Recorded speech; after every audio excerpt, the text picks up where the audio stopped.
this week, we talked about the best movies of 2024. But now it's time to talk about the worst movies. And I must say, 2024 was an extraordinary year for bad movies. Whew! The stinkiest of stinkers. With movies that weren't just bad, that audiences didn't just not go and see, but decided to send a powerful message to Hollywood studios to make it clear what audiences do not want to see at the multiplex. And they not only sent a message through ticket sales, but through intense mocking on social media. Whew!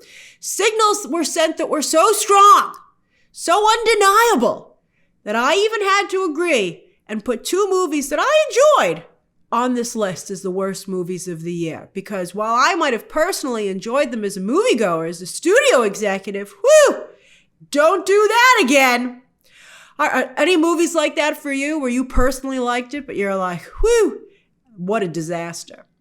All right, number 10, Borderlands. I just liked it because of Cate Blanchett, to be honest with you. I liked that she was in that role. As I said in my review, it was like Joan Crawford made a movie like that. And she took it seriously. But nobody else was delighted by that. So interestingly, this was a huge flop at a time when video game movies are better than ever. And I think that renaissance is partially why people turned so aggressively on Borderlands. They were like, whoa, we're not going back to these crappy video game movies. See, back in the day, Hollywood could make changes to their adaptations because the majority of the audience for the movie didn't play the game. But the video game industry has become such a juggernaut and has such a huge loyal audience, although it's not like the video game industry is, doing great with their own fans. They're having fights too. It's a tough time. It's a tough time for everybody. But anyway, fans want the games as they are on the console, right? Like, even 10 years ago, Borderlands might not have been a hit, but it wouldn't have been attacked as mercilessly as it was in 2024, with fans making it very clear that even though they'd gotten an Oscar-winning actress to play the lead role, nobody cares. She's not Lilith. She's not the right age. She doesn't look like Lilith. Her character's not Lilith. People want Lilith. They don't want an Oscar-winning actress that doesn't matter to them, which is also very interesting. I think what it really boils down to, although we're about to have a very interesting discussion with the next one, these are all kind of tied together a little bit, but it's a serious and therefore highly offensive lack of respect for the source material. And fans, speaking of another movie, they're mad as heck and they're just not going to take it anymore. All right, so number 9, Kraven the Hunter. Let's continue this conversation. Again, back in the day, most moviegoers either didn't read, I'm still a little sick. Most moviegoers either didn't read comics or had been a while since they last did. And that's fascinating to me. So here's a big change in society. Just about a generation or so ago, when you became an adult, you put away childish playthings. But these days, now everybody feels, I got my own money and no one to tell me that it's bedtime or that I can't play this or read this anymore. I'm going to indulge myself as much as I want. Comic books, video games, Star Wars, Disney adults. That's, I think, perhaps one of the reasons that fandoms have become more intense than ever. It's not kids or even teenagers. It's adults. These things aren't a distant memory. They're part of who you are right now. That's amazing to me. That's a big change. And of course, also social media, right? You know, the internet. Before, if you didn't like a movie or a TV show, you simply didn't watch it and you trash talked it just amongst your friends. But these days, you can publicly complain about it. You can generate a hit tweet, which is just, fun to do. Or maybe, just maybe, you can even make some money off of that hate. And here's the thing, hate doesn't even need to be well thought out. It just needs to burn intensely. So hate is very easy to do. And also, fans don't want villain movies anymore where the villain appears and their respective hero does not. They don't want it. And therefore, also, because it's just the villain, Hollywood's like, oh, they're actually misunderstood and they're an anti-hero. And fans are going, barf. I don't know why DC's starting to do this. They're saying Clayface is going to be an anti-hero. Do you not see what's happening with the Sony Marvel movies? Again, everyone just looks to Venom's box office and says, that could be us. And fans, fans are like, how much stronger of a freaking message do we need to send? At least the Penguin kept Oz as a hardcore villain. But again, even without Batman or any hero, the viewership numbers were very low for that, especially for a genre property. They're like, oh, it's generating White Lotus numbers. You're like, this is a DC property. The whole point of them is they're supposed to generate bigger numbers. Number 8, Trap. M. Night, you have driven your twist formula into the ground. I think 2 times now. 2 times. You got a brief reprieve, but you just can't help yourself. And Trap is your laziest, flimsiest, most absurd movie yet. I think it barely qualifies as a movie. It was a heck of a trailer, though. But it really was just a short film that did not have enough material for a feature. For years, audiences have known this emperor has no clothes. But he put on a very nice suit a little while back. You know, he was like, oh, hey, everyone's like, oh, that actually looks pretty good. Of course, I'm talking about The Visit and Split. A great 1-2 punch, back-to-back, that really brought him back, you know? And interestingly, after 2 of the worst movies he ever made. But it wasn't long before he fell back into his old habits and started churning out eye rollers again. I mean, we see right through you, M. Night. Maybe spend a little more money. Don't always insist on shooting to your home in Pennsylvania. You know, Trap was, I believe, shot in Ohio, but that's commutable from Pennsylvania. Dude, movies aren't supposed to be convenient. They're supposed to be these crazy labors of love and artistry, and you're making them from like your armchair wearing a snuggly. No wonder it's only mediocre. Stop casting your family members. Oh, you're not doing them any favors. And the twist doesn't matter if the rest of the movie is crap. Ugh. All right, number 7, Queer. This one, unfortunately, is just a disappointment. I mean, like, considering how good Challengers was earlier this year, also from director Luca Guadagnino and writer Justin Kuritzkis, it made all of us so excited about Queer. It is such a disappointment that the movie is lacking the way that it is. Challengers is on my best list. But boy, I was like, Guadagnino, baby, what happened? And while Daniel Craig's heart is surely in the right place, his inability to really deliver the nuances of Lee's lack of self-confidence, I mean, it's there, but I don't think it's done well. It's something that a lot of people in the LGBTQ community, you guys have told me, deal with, right? And, you know, it's interesting. I think it underscores that while obviously an actor acts, right, there's something to be said for being able to bring personal experience to performance. In our discussion, we talked about, you know, Mike White and Murray Bartlett in The White Lotus being able to convey nuances because they're both gay men that, you know, we didn't even totally understand what was happening, but they felt authentic. Luca Guadagnino is LGBTQ, but, you know, I don't believe that Daniel Craig is. And it just didn't work here for some reason. You know, here's the thing. We don't want to limit straight or LGBTQ actors, right? We always want everybody to be open for every role. But here's the thing. It was either Craig's research that didn't work, like he didn't ask the questions, right? I wish he'd been in on our discussion before he filmed the movie. It really opened my eyes. I found it very interesting. Or maybe this particular performance was just beyond him. There's a hard truth. No matter how badly he wanted to play the role, it just maybe wasn't in him. Also, the movie totally falls apart in the second half. And it's an Apocalypse Now wannabe. But it's got the absurdity, but definitely not the artistry. It's not a good movie. All right, number 6, Saturday Night. Another filmmaker that has disappointed us for a while now is Jason Reitman, who just can't seem to recapture his early glory days. Remember this guy when he came out of the gate? He was considered one of Hollywood's best filmmakers. Not anymore.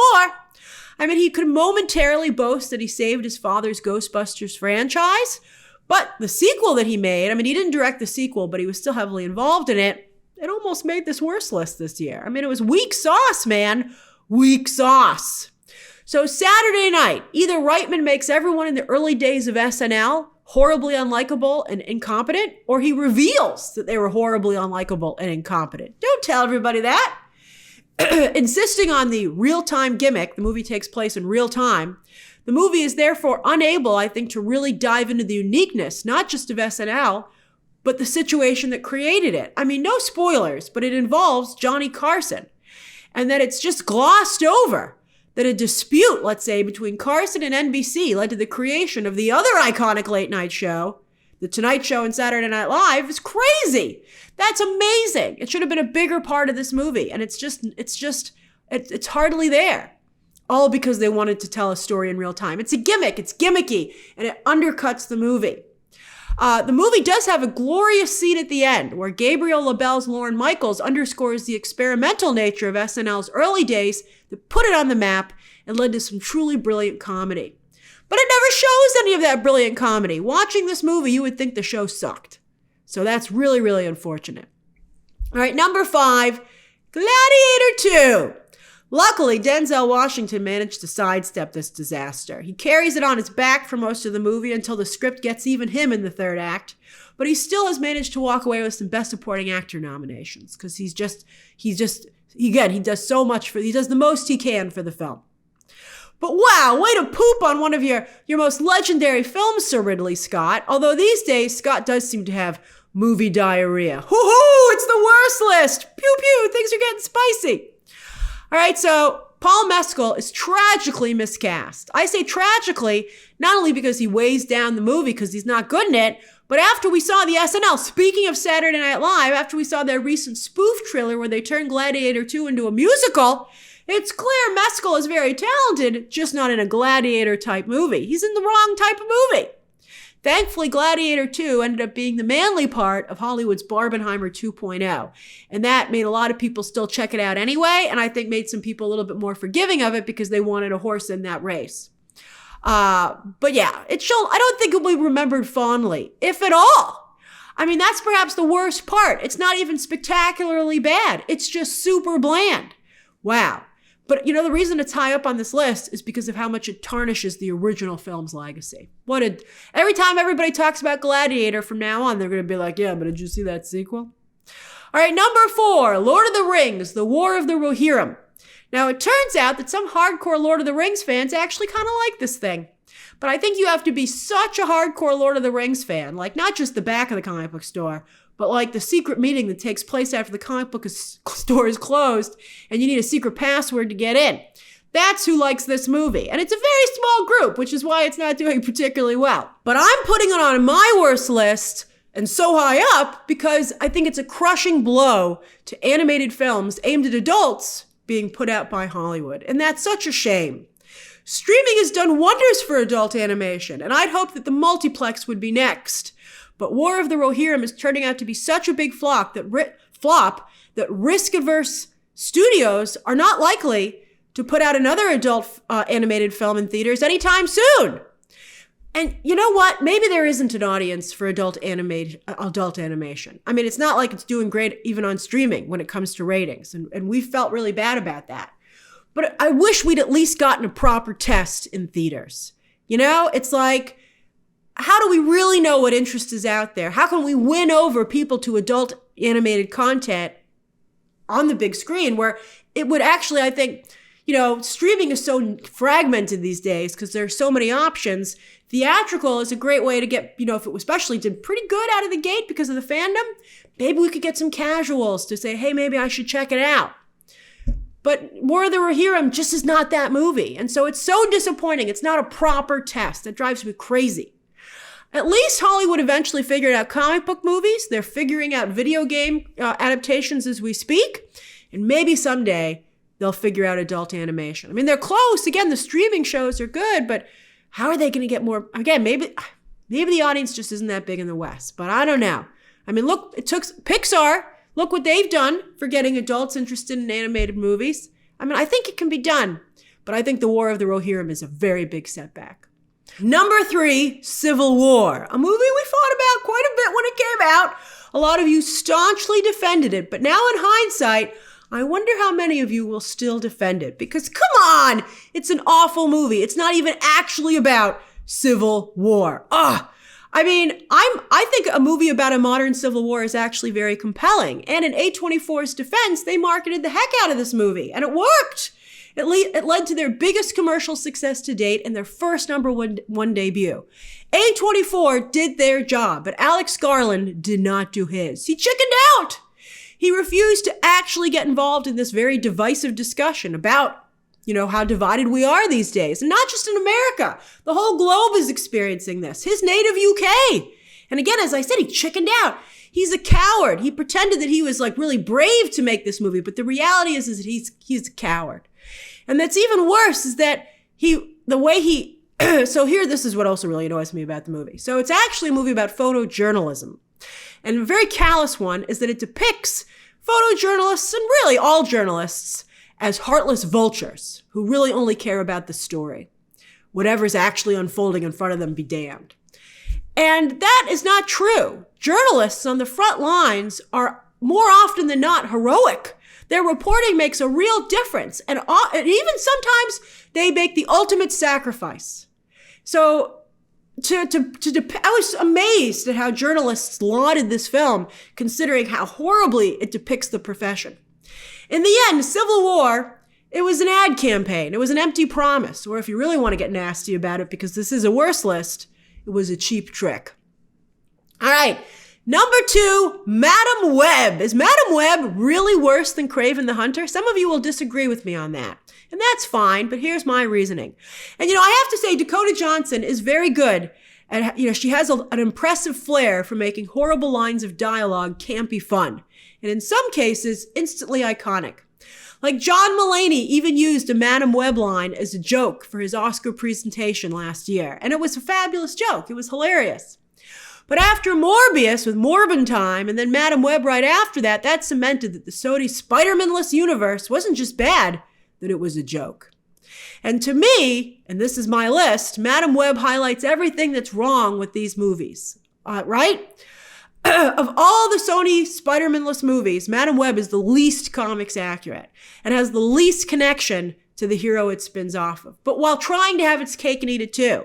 Young Uncle Ben and Aunt May are in the movie, but they're so sidelined, so edited out, that it's ridiculous that they were kept at all. Plus, Madam Webb, and this is another reason it's on my list so high up, is that it is indicative of another hard lesson for Hollywood, and that's that women, no matter how much you cater to them, are simply not interested in comic book and sci-fi. They're not interested in genre movies. I mean, some of us are, but not enough to deliver any real box office. Certainly not to warrant the budgets that these movies need. It's been made very clear at this point. It's not like, these movies, if you want them to succeed, it's not that women can't enjoy them. And women can be a bonus, like for Wonder Woman, women can be a bonus. They can add extra. But the foundation of this movie is the male fans. This type of movie, guys must want to see it. Then finally, the worst film of the year, and I think we all can agree on this unless you're a Lady Gaga fan, and then I feel for you, and that's Joker 2. Quentin Tarantino said he liked this movie, not because he actually liked the film itself, but because he thought it was hilarious that in making the film, in a very meta way, Todd Phillips himself became the Joker. Phillips took Warner Brothers $200 million, not including advertising, including a huge payday for himself, and arguably their biggest villain and their biggest IP, and used all that to give a giant middle finger to everyone who loved the first film, from the moviegoers who powered it to $1 billion worldwide, to even the industry folks who gave it major awards and nominations. Yes, Phillips wanted to make it very clear that the first movie was not to be praised or admired or related to, and that he was as disgusted by the small but vocal contingent who had called the first movie an incel fantasy. Why listen to those killjoys? Why listen to those people who were wrong?